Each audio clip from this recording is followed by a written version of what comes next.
Chapter है हमारा reproduction in plants. तो पहला क्वेश्चन यही है, what do you mean by reproduction, है ना। तो रिप्रोडक्शन मतलब क्या होता है? The production of new individuals from their parents. Parents जो बच्चे पैदा करते हैं उस प्रोसेस को हम कहते हैं रिप्रोडक्शन। और रिप्रोडक्शन क्यों जरूरी है? To continue the race on earth, है ना। अगर रिप्रोडक्शन नहीं होगा तो एक बार सब मर गए, चाहे वो प्लांट्स हो, एनिमल्स हो, ह्यूमन बींग्स हो, दोबारा वो आएंगे ही नहीं और वो एक्सटिंक्ट हो जाएंगे, है ना। तो आपका जो फर्स्ट क्वेश्चन है वो यही बनता है, what is reproduction and why it is necessary. तो अब इसमें जो है वो क्या है, all living organisms have a life span after which they die. सभी ऑर्गेनिजम्स का एक लाइफ स्पैन होता है।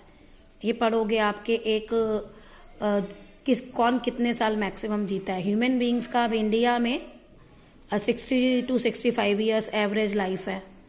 ऐसे फ्रॉग का सबसे ज्यादा होता है, कईयों का तो कुछ घंटे ही होता है। तो सबका अपना अपना लाइफ स्पैन है और जिसके बाद वो मर जाते हैं। No organisms live forever, कोई भी हमेशा के लिए जिंदा नहीं रहता। However, all organisms are able to reproduce more of their own kind before they die. लेकिन मरने से पहले एक ऑर्गेनिज्म जो है वो अपने तरह के और ऑर्गेनिजम्स पैदा कर जाता है ना। तो इसी प्रोसेस को हम कहते हैं reproduction. The process by which living organisms can reproduce more of their own kind is called reproduction. अभी कह रहे हैं more of their own kind, मतलब अपनी तरह के। अब तुम कहो कि डॉग कैट को पैदा कर दे, वो तो नहीं हो सकता ना। डॉग का ही उसको बर्थ देगा, कैट को ही देगा। तो तभी वो कह रहा है ऑफ देयर ओन काइंड। अब द डिटेल मैकेनिज्म जो है वो अलग अलग ऑर्गेनिजम्स के लिए अलग अलग है। रिप्रोडक्शन प्रोसेस सब में अलग अलग तरह का होता है। लेकिन हमारा जो मेन है, हमारा जो रिप्रोडक्शन पढ़ रहे हैं हम एनिमल्स में नहीं पढ़ रहे, हम प्लांट्स में पढ़ रहे हैं। और एनिमल्स का हम 8th क्लास में पढ़ेंगे। ओके। अब जो रिप्रोडक्शन है वो 2 तरह का होता है। एक होता है असेक्सुअल रिप्रोडक्शन इन प्लांट्स और एक होता है सेक्सुअल रिप्रोडक्शन इन प्लांट्स। वैसे भी एनिमल्स में भी देखो, सेक्सुअल रिप्रोडक्शन में क्या होता है, हमें 2 पेरेंट चाहिए, मदर भी और फादर भी। एक फीमेल चाहिए और एक मेल चाहिए। और ये जो रिप्रोडक्शन प्रोसेस में जो सेल पार्टिसिपेट्स करते हैं हम उनको गैमेट्स कहते हैं। तो हमें एक मेल का गैमेट चाहिए और एक फीमेल का गैमेट चाहिए। और उन दोनों का जब फ्यूजन होता है तो नया प्लांट या नया ऑर्गेनिज्म बनता है। और इस तरह के रिप्रोडक्शन को हम कहते हैं sexual reproduction. The production of new plants from existing parents by fusion of their gamete is called sexual reproduction. और प्लांट्स में जो सेक्सुअल रिप्रोडक्शन होता है ना वो होता है थ्रू सीड। अब दूसरी तरह का रिप्रोडक्शन होता है असेक्सुअल रिप्रोडक्शन। असेक्सुअल रिप्रोडक्शन में क्या होता है, हमारे एक पेरेंट से काम चल जाता है, एक पेरेंट के गैमेट से काम चल जाता है। इसमें हमें दोनों की जरूरत नहीं होती, इसमें वो फ्यूजन नहीं होता। और जो प्लांट्स में जो असेक्सुअल रिप्रोडक्शन होता है वो होता है आपका प्लांट्स के अलग अलग पार्ट से। अगर आप देखो रेनी सीजन में हमें ग्रो करना है तो हम एक उसका स्टेम लेते हैं और उसी स्टेम को हम सॉइल में लगा देते हैं। तो रेनी सीजन में उसी से नया प्लांट आ जाता है। तो ये जो है हमारा ये है asexual reproduction. The production of new plants from a single parent without the involvement of gamete is called asexual reproduction. ठीक है।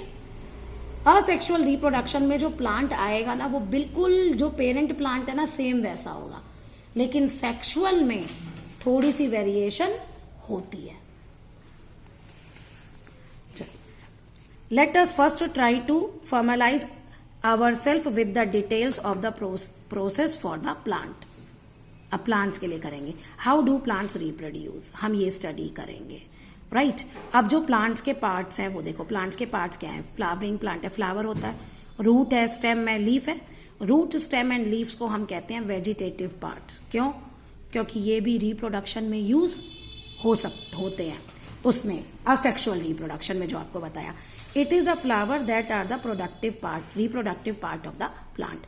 Flower change into fruit which contain seeds, और जब सीड जर्मिनेट होते हैं तो वो नए प्लांट्स बनाते हैं। The method of reproduction in plants are generally grouped into two main types, asexual reproduction and sexual। अब हम asexual reproduction की डिफाइन देखेंगे। In asexual reproduction, an individual can reproduce on their own kind without the involvement of another individual of the same species। बता दिया मैंने कहा, एक ही parent से काम चल जाता है ना इसमें। एक ही पेरेंट जो है वो अपने जैसा ऑर्गेनिज्म का हो या प्लांट का हो, उसको रिप्रोड्यूस कर सकता है असेक्सुअल रिप्रोडक्शन में। The division of bacteria cell into two daughter cell is an example of asexual reproduction. और इसमें जो एक सेल से दो सेल बनती है ना, उसे हम कहते हैं बाइनरी। अब ये जो है ना बाइनरी फिजन, जिसमें एक सेल से दूसरे दो सेल्स नए प्रोड्यूस होते हैं, वो आपका एग्जाम्पल है असेक्सुअल रिप्रोडक्शन का। Asexual reproduction is not however limited to single cell organisms. कहते हैं कि सिंगल सेल ऑर्गेनिज्म में ही असेक्सुअल रिप्रोडक्शन लिमिटेड नहीं है, ये प्लांट्स में भी एबिलिटी है टू रिप्रोड्यूस असेक्सुअली। अब वही प्लांट्स में कौन किस किस तरह से असेक्सुअल रिप्रोडक्शन होता है, अलग अलग मेथड। पहला क्या है, बडिंग। देखो इस बडिंग में क्या होता है, ये आपका प्लांट है, पेरेंट सेल है, ओके। हाइड्रा में होता है ये यीस्ट का दिखाया है, और हाइड्रा में भी होता है। देखो ये यीस्ट का सेल है, तो ये जो है ये कैसे रिप्रोड्यूस होती है, इस पे ना छोटी बड बनने लग जाती है, आउट ग्रोथ हो जाती है सेल पे, जिसे हम क्या कहते हैं, बड। ठीक है। फिर जो इसका न्यूक्लियस है वो दो पार्ट में डिवाइड हो जाता है मेन सेल का। आधा मतलब एक इधर रह जाता है और एक बड में चला जाता है।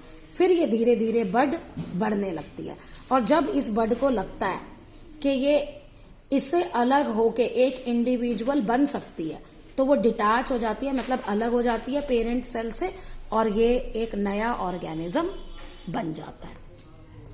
तो आपको ना क्वेश्चन ऐसे आ सकता है, हाउ डू यीस्ट रिप्रोड्यूस। तो आप पहले लिखोगे yeast reproduce by a process called budding, और फिर आप पूरे ये प्रोसेस को एक्सप्लेन करोगे। Some organisms like yeast reproduce asexually through budding. Budding से ये रिप्रोड्यूस करते हैं। यीस्ट जो है वो यूनिसेलुलर ऑर्गेनिजम्स है। To reproduce asexually it produces an outgrowth called bud. Bud ये प्रोड्यूस करता है। Nucleus in the yeast cells divide into two daughter nuclei. एक सिंगल न्यूक्लियाई दो न्यूक्लियाई में डिवाइड हो जाता है।